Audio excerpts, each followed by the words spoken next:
guys, and welcome back to my channel. So in this video, we will be talking about the Kuala Lumpur International Book Festival that was held a few weeks ago. So this is essentially a review of the whole shtick.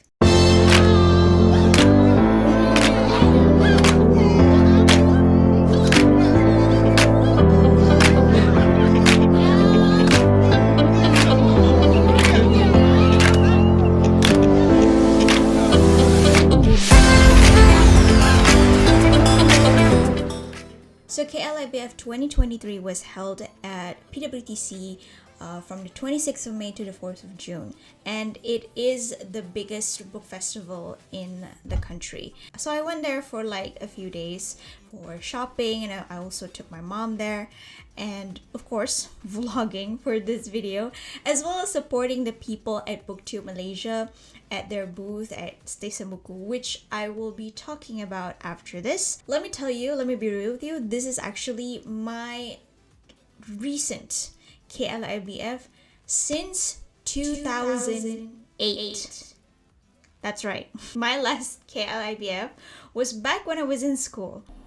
It's been 84 years. Going to KLIBF was such a huge thing for me, but then we stopped going because number one, it can get very crowded. But before I go further, I just want to say that despite everything that I'm going to address, all the issues that I'm going to address, it is still a fun event that I would actually recommend people to go. Of course, it is being an international book festival, so naturally you have guest countries, publishers from out of the country, and also like even local books at very discounted prices. Like I will show you my purchases later.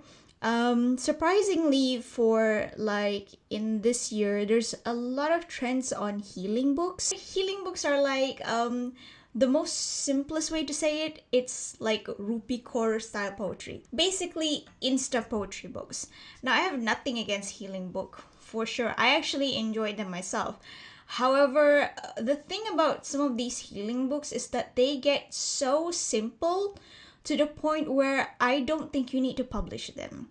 I feel like these are something that I can hear from some of my friends. Like I don't need to spend 20, 30, 70 ringgit to purchase a book of this size just for you to give me some Tumblr quotes. I just don't think it's necessary. I actually did make videos on like Insta poetry books from Muslim authors, and again, I would like to say that I enjoy them, but some of them are very uninnovative to the point where I feel like they should spend a lot more time working on their writing to make something that I'd say that's why I paid this much money for. In this event, I was able to discover a bunch of different publishers that I have no idea existed. Some of them actually turned out to be quite popular online. I did not read much local book. This is also part of my own personal cynicism, which I'm trying to overcome. However, I discovered some publishers like Nukilan Biruni, which also publish a lot of set healing books. They have this really interesting, say, aesthetic to them. Like at their booth, they have like a setup for authors signed up. Almost every single day of the event, they have author signing sessions. Their authors are like working so hard to just attend the event and sign books for their fans, and I think that is very, very cool of them to do so. One of them is I don't know, this guy named Muhammad Jiwa. I think Jiwa something Jiwa. Basically, he's like every day, like his schedule is packed, and I'd say the dedication, that's cool. And they also have this, like, they have the typewriter thing going on there, and I thought the whole aesthetic of the booth of the publisher is awesome. They have some of their books also wrapped in this really nice parchment paper thing. I don't know, but basically it's cool. And that I wish I actually bought that book, but unfortunately I have to stop myself because I have purchased too much. I am never gonna financially recover from this. Next, I find really interesting was another publisher called Manis Wordworks, and apparently, according to our fellow booktubers, they are also very popular among social media users and in book talks. and I managed to get some stuff from them as well. Their whole concept is very interesting. They call their booths the Manis Bookery. Manis is in sweet. It's just like a stylized word for sweet, and they call themselves like a bakery but with books. Like their whole aesthetic is just super cute, by the way, and I think that makes sense because their target audience are mainly girls. This one's to end racism. Same goes with Nukil and Biruni because I saw a lot of girls there. So many girls.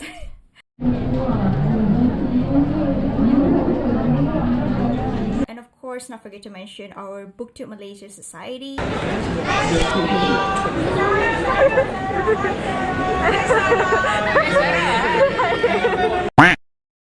Apparently, according to our president, that we have a lot of event lined up, and you're probably going to see us at Selangor Book Festival as well, which I will make sure to attend. So yes, committed, baby. Commitments. Surprisingly, there's also a cosplay event which I did not see because it was held in a private hall and you have to pay ticket to go in there. However, I did saw a few people, you know, wearing their costumes, and I distinctively remember someone sang Pekjiong Ke Namja, which is a soundtrack from Secret Garden. And I'm like... Another interesting booth is the Chinese calligraphy booth. My mom ended up buying a set for her home. It is very interesting because they also have this printed painting calligraphy. I always like them, but you know, maybe next year I might actually get one for myself. Going there, I actually have low expectation. I went on a Saturday. I did not expect to have so much fun. Like, genuinely so much fun. In fact, the first day that I went, it is really one of the luckiest day of my life. First thing that made me so happy was that I met my childhood author, Fariha Iskandar.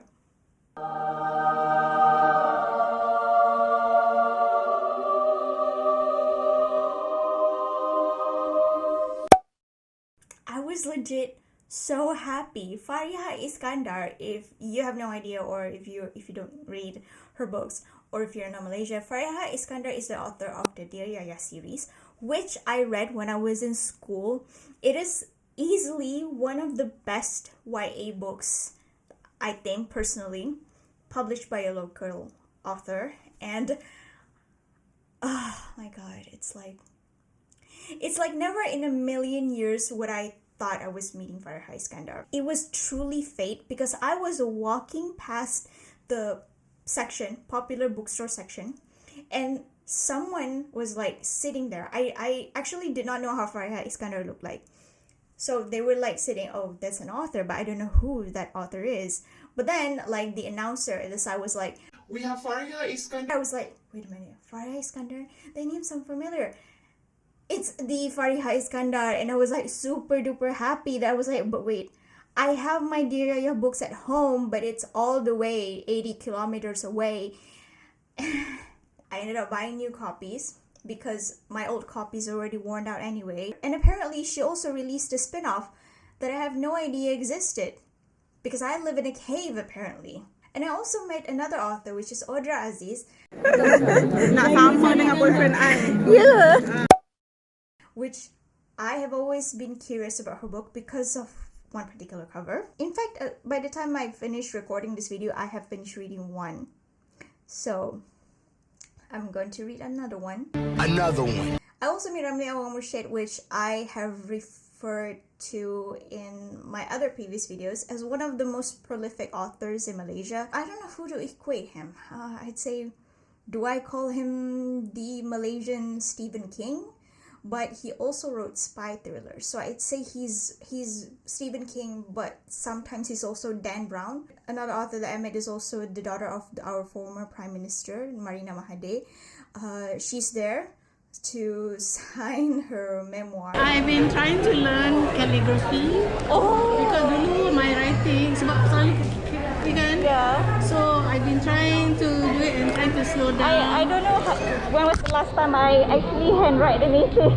No. It's like it gets more easily, so Oh yeah, you have to build muscles. Yeah. But it's quite nice because I do journaling. So you get into the pens and the notebooks and everything. The memoir, The Apple and the Tree, was released back in 2021. I've always been curious about the memoir, but this is like the opportunity that I got. I bought it, I got it signed. I'm 70% done with the memoir. I'm gonna finish it.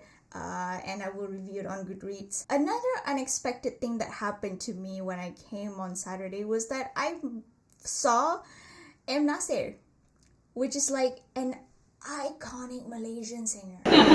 Sudah tentu yang kita penulis, kita pasti ingat karya kita sendiri. Baik Bapa.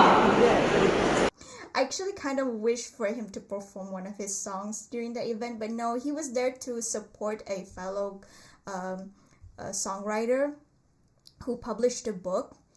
And one of the weird things that happened there is that, number one, I am so sorry if he happens to be a very, very popular person, but I have no idea who he is. I think he happens to be someone very important in the local art industry. I mean, important enough to have Nasir there, as well as Marlia Musa and Hatan, some of the 3 big names in the local music industry. But the thing that makes me feel kind of cringe is that he has a team of hype men hyping over him as he walks on the stage. It was weird.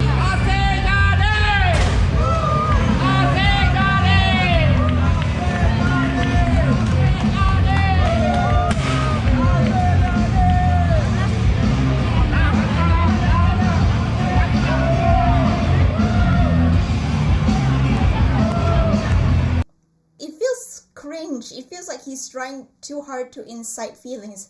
I mean, like, only the hype man was like, woo! Everyone was like, I'm pretty sure like he has a lot of contribution and that he's very talented. But when you do that, it just come off as cringe. But the most iconic moment of all is when I got a shot of the Prime Minister finished officiating the event.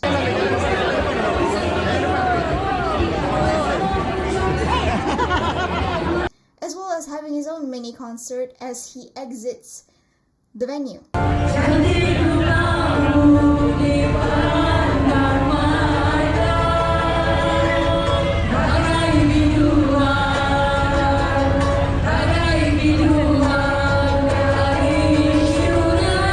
So yeah, that was pretty fun. Seriously, like going there on a Saturday is literally the luckiest day. I encountered so many people, get so many interesting shots, and the whole event is just like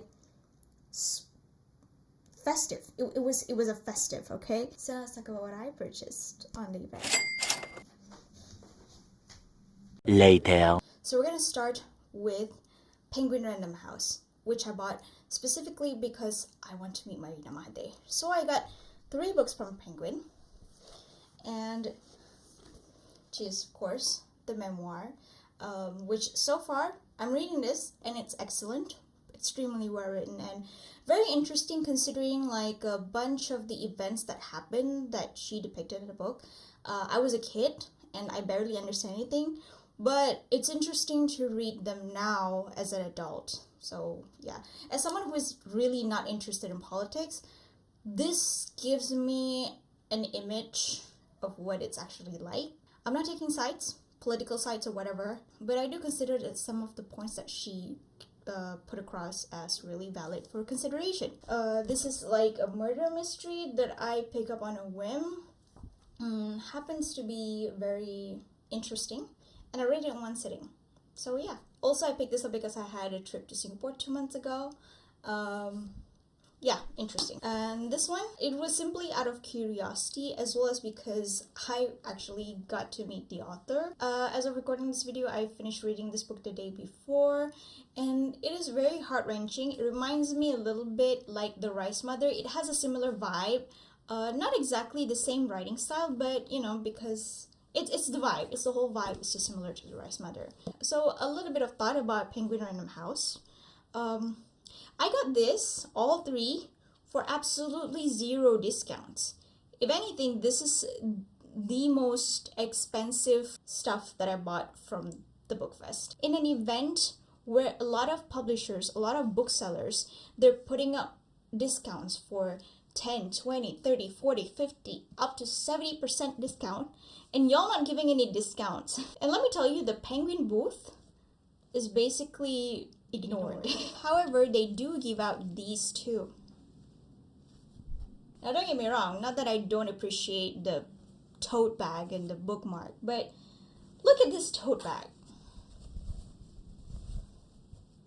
It's not bad, no discount, and your tote bag is simply your logo, and it's very thin material, so come on people, you need to work harder for this. I mean, even the smallest booksellers have their own aesthetic, and they got a lot of discounts, a lot of interesting stuff that they have to offer.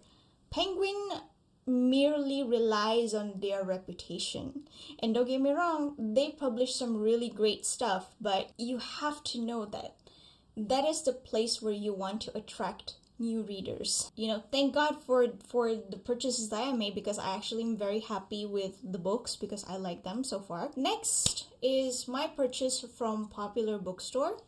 They have like a huge section to themselves. There's a lot of discounts, more discounts than usual. As I mentioned before, Popular already is quite popular with their discounts. Like if you're a member, you get 10% discount every time for every purchase that you make. And they have during sale, they will have like 20% discount, and then it's 20% discount on top of the 10% discount that you already have. So it's 30% discount, which is the reason why I love buying from Popular. From my initial observation in Popular, like there's not many books that I want.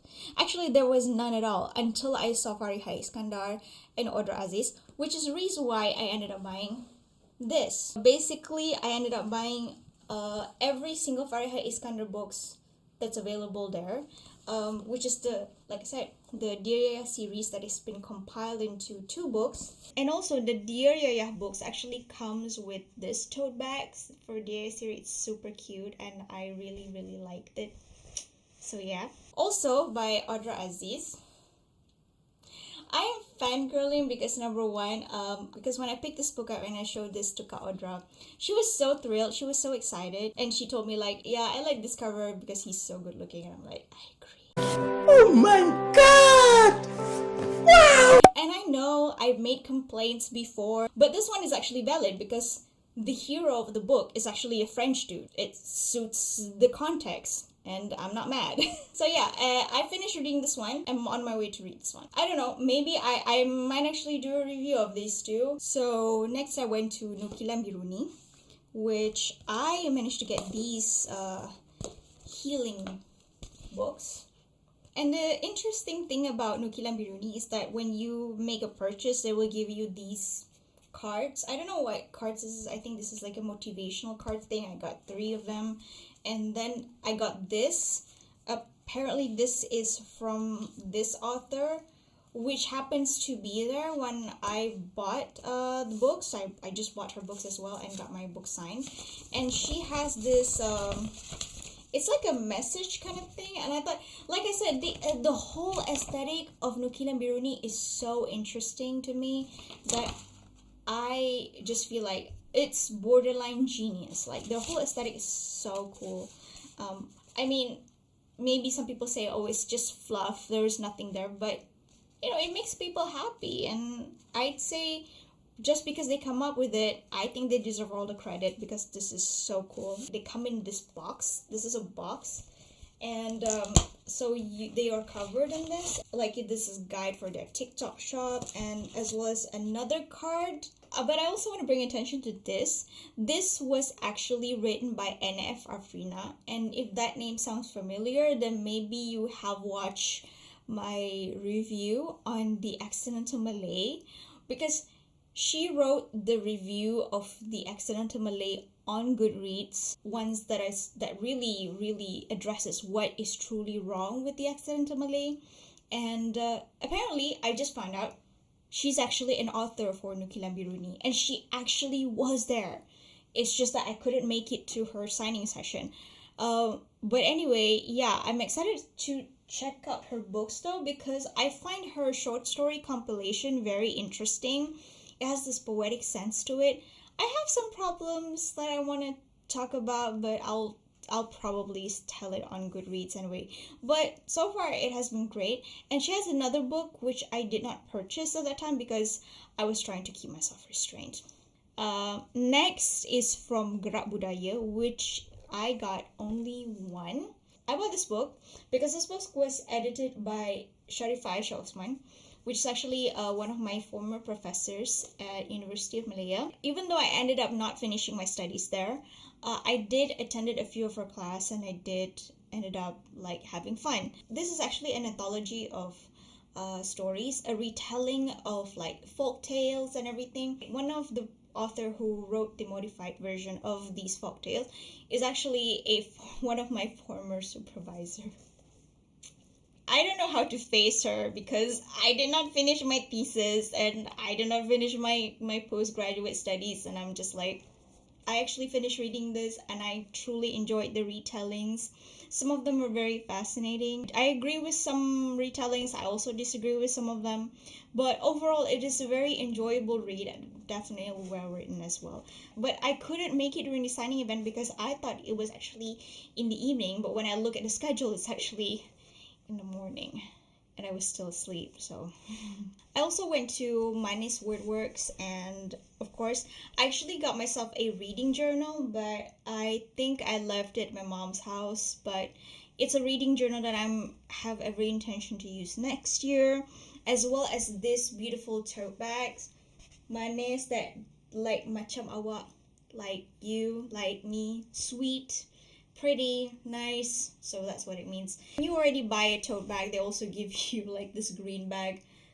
Thought it's super cute. I just thought like they're literally just one of the most adorable booths out there. Of course, last but not least of my amazing purchases is two of Ramli Awang Murshid's book, because I was just so damn lucky. I went there again on the last day, this time with my mother.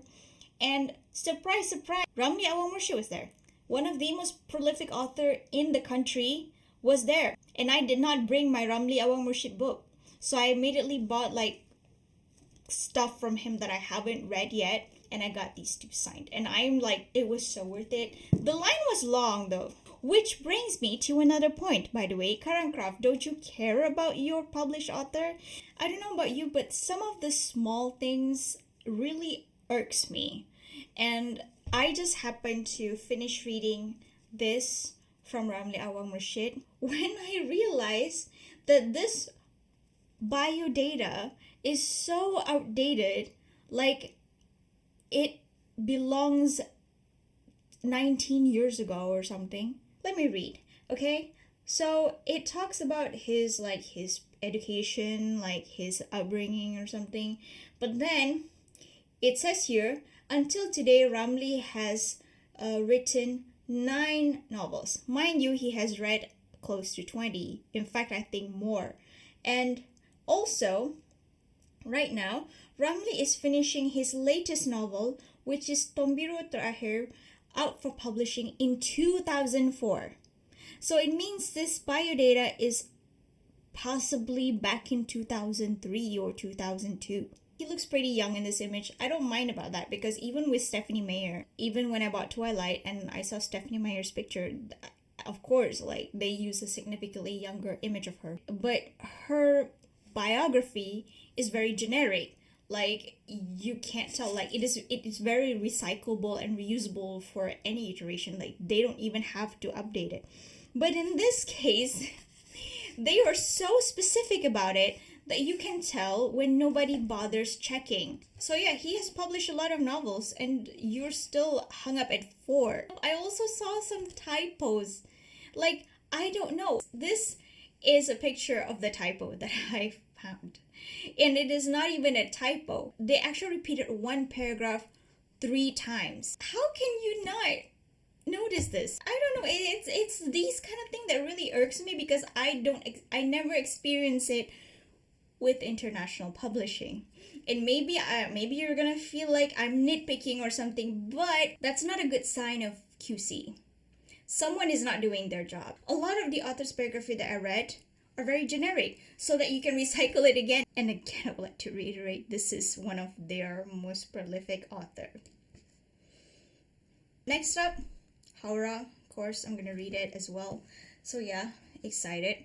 Another comments that I have is on Hijrah Soul Books. Well, this. My problem lies with the typos and the grammatical error in this book. There are simply too many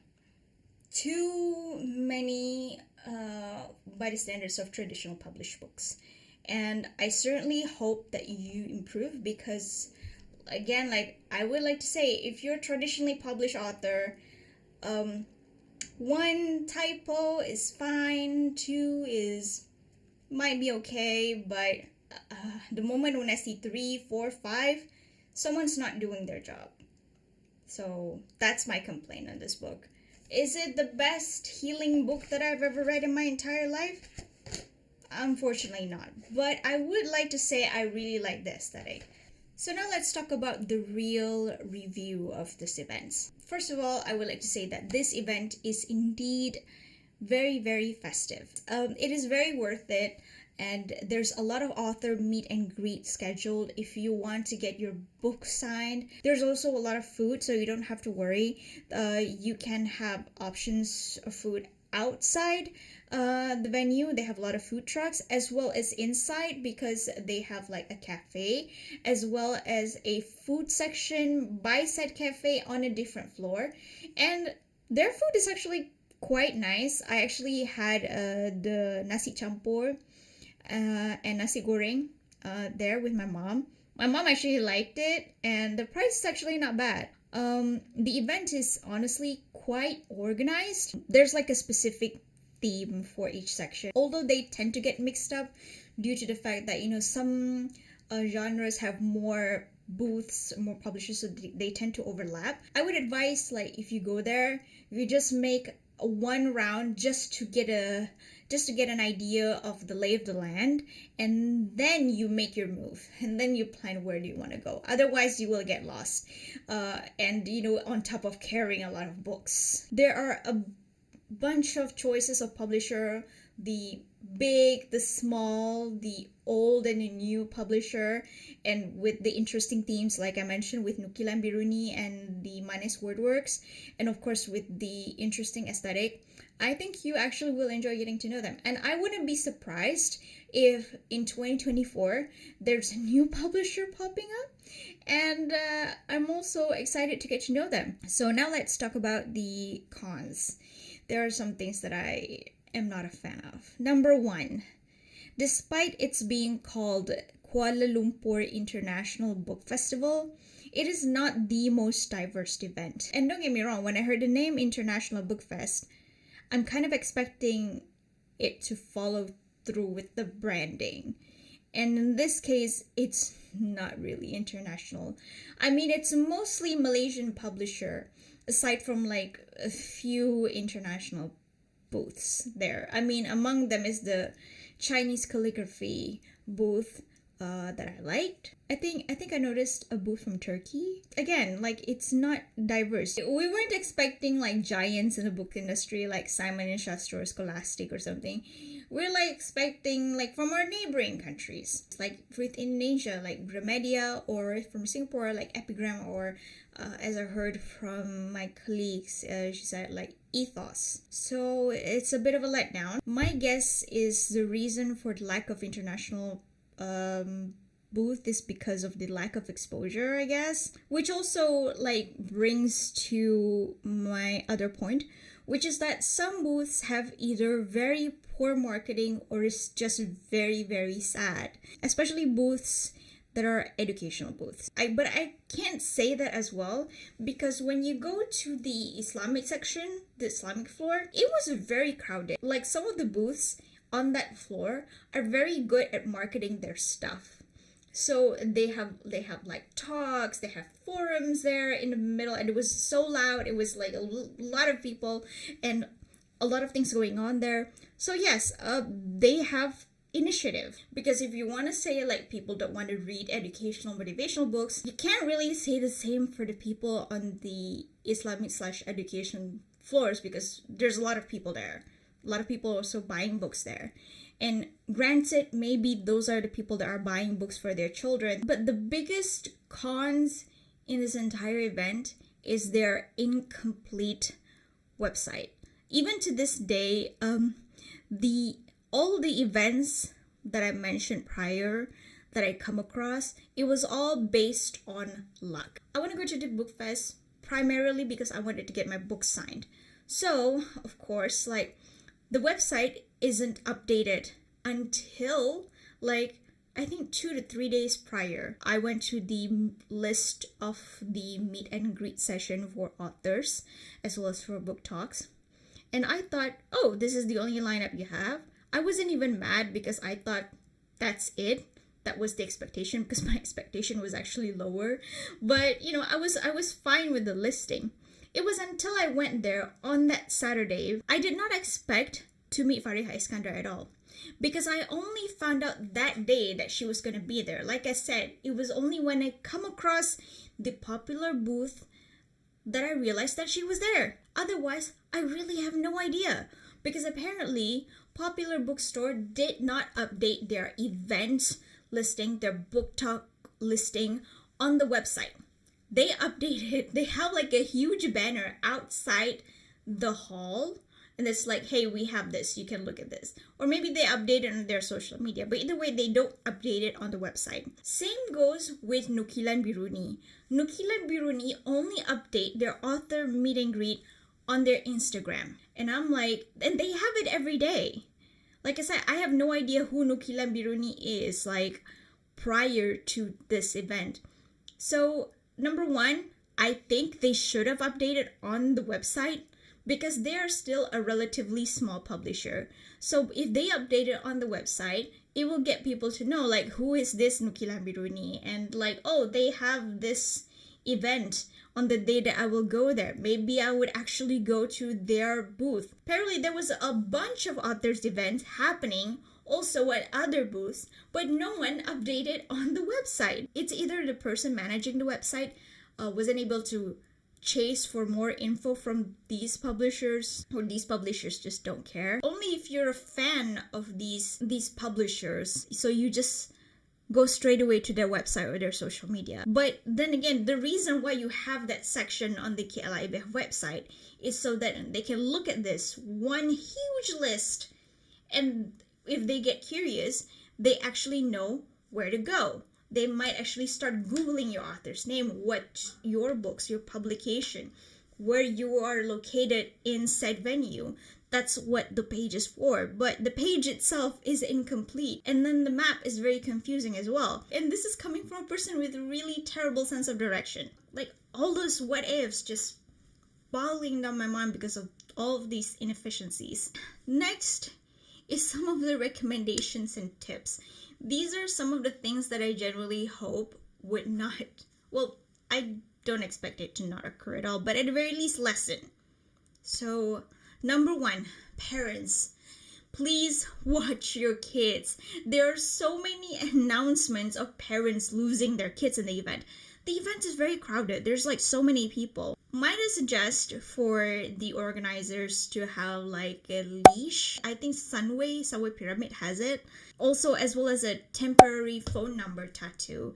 And because there were so many kids that were running around, even though you are trying so hard, you know, looking at like educational books, practice books, you get distracted, plan your kid's future as an engineer or a doctor, that you actually forget the kid. Please pay attention to your kid as well.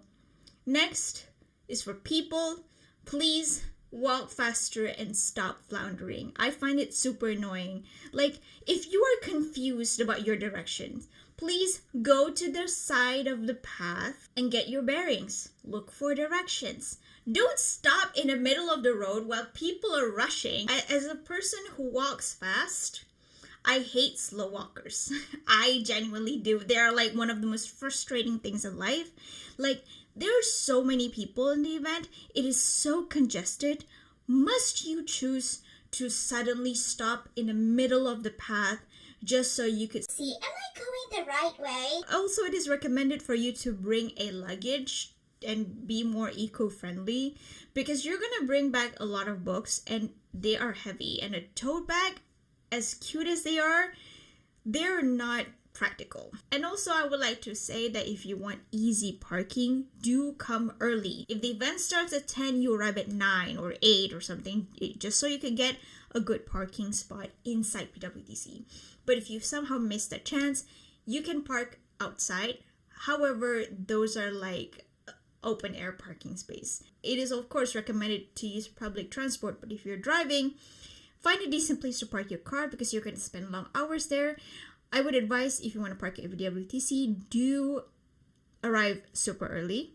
However, if you can't arrive early, you can park at the open air parking spaces, which I wouldn't recommend. Not only that they're expensive, but under the Malaysian heat, and during the time that I went there, it was actually raining super hard. However, I do recommend you park at Sunway Putra Mall, which can get congested in the evening. I was lucky all 3 times I went there. So yeah, Sunway Putra Mall is your best bet. For the organizers, I genuinely hope that you update info on the website as early as possible. Chase your exhibitors, alright? Also, put proper listings of publishers, because I actually find this other page called eCentral much more useful than the KLIBF website, because not only when they list down the publishers, and like they also put like what landmarks to look for, so it was easier for me to find. Like when I was looking for Gerak Budaya's booth, it says that in this hall. I'm like, where is this hall anyway? It is on the ground floor and you need to find CMB. And voila, I've easily found the hall. It was like a much more convenient way to convey the location of the venues. So to conclude, the event was still enjoyable despite some of its problems.